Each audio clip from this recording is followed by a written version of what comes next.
है तुंहिंजा आहिनि तूं ही रखजा अल्लाह पंहिंजी अमान में। है तुंहिंजा आहिनि तूं ही रखजा अल्लाह पंहिंजी अमान में।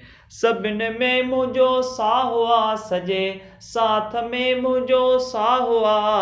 थो दुआऊं घुरा रखी ध्यान में, थो दुआऊं घुरा रखी ध्यान में। तुंहिंजा आहिनि तूं ही रखजा अल्लाह पंहिंजी अमान में। है तुंहिंजा आहिनि तूं ही रखजा अल्लाह पंहिंजी अमान में। है पाण लिखी थो पंहिंजनि जा वठी अहद तूं इक़रार बि। पाण लिखी थो पंहिंजनि जा वठी अहद तूं इक़रार बि। जीअं चाही थे उहो, जीअं चाही थे उहो। आवाज़ आसमान में, आवाज़ आसमान में। तुंहिंजा आहिनि तूं ही रखजा अल्लाह पंहिंजी अमान में। है तुंहिंजा आहिनि तूं ही रखजा अल्लाह पंहिंजी अमान में। सभिनि में मुंहिंजो साहो आ सॼे साथ में मुंहिंजो साहो आ। थो दुआऊं घुरा रखी ध्यान में, थो दुआऊं घुरा रखी ध्यान में। तुंहिंजा आहिनि तूं ही रखजा अल्लाह पंहिंजी अमान में। है रोज़ रोई छा चवां तुंहिंजा त पंहिंजा राज़ हैं। रोज़ रोई छा चवां तुंहिंजा त पंहिंजा राज़ हैं। आशिकनि खे आज़माए, आशिकनि खे आज़माए। मथे करी थो मान में, मथे करी थो मान में। तुंहिंजा आहिनि तूं ही रखजा अल्लाह पंहिंजी अमान में। है तुंहिंजा आहिनि तूं ही रखजा अल्लाह पंहिंजी अमान में। सभिनि में मुंहिंजो साहो आ सॼे साथ में मुंहिंजो साहो आ। थो दुआऊं घुरा रखी ध्यान में, थो दुआऊं घुरा रखी ध्यान में।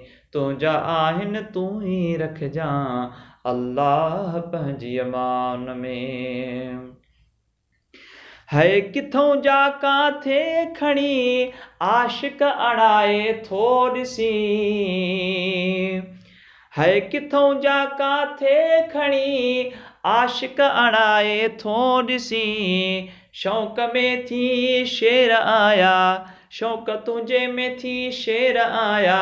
मोहब्बत वारे मैदान में, मोहब्बत वारे मैदान में। तुंहिंजा आहिनि तूं ही रखजा अल्लाह पंहिंजी अमान में। है तुंहिंजा आहिनि तूं ही रखजा अल्लाह पंहिंजी अमान में। सभिनि में मुंहिंजो साहो आ सॼे साथ में मुंहिंजो साहो आ। थो दुआऊं घुरा रखी ध्यान में, थो दुआऊं घुरा रखी ध्यान में। तुंहिंजा आहिनि तूं ही रखजा अल्लाह पंहिंजी अमान में। है कादिर बख़्श चए कन खोले ॿुध इन वाव में था वण वॼनि। कादिर बख़्श चए कन खोले ॿुध इन वाव में था वण वॼनि। छा हुते हूं छा हिते, छा हुते हूं छा हिते।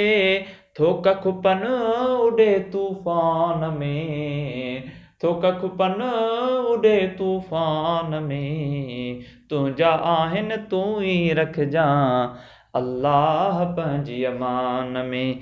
है तुंहिंजा आहिनि तूं ही रखजा अल्लाह पंहिंजी अमान में। सभिनि में मुंहिंजो साहो आ सॼे साथ में मुंहिंजो साहो आ। थो दुआऊं घुरा रखी ध्यान में, थो दुआऊं घुरा रखी ध्यान में। तुंहिंजा आहिनि तूं ही रखजा अल्लाह पंहिंजी मान में।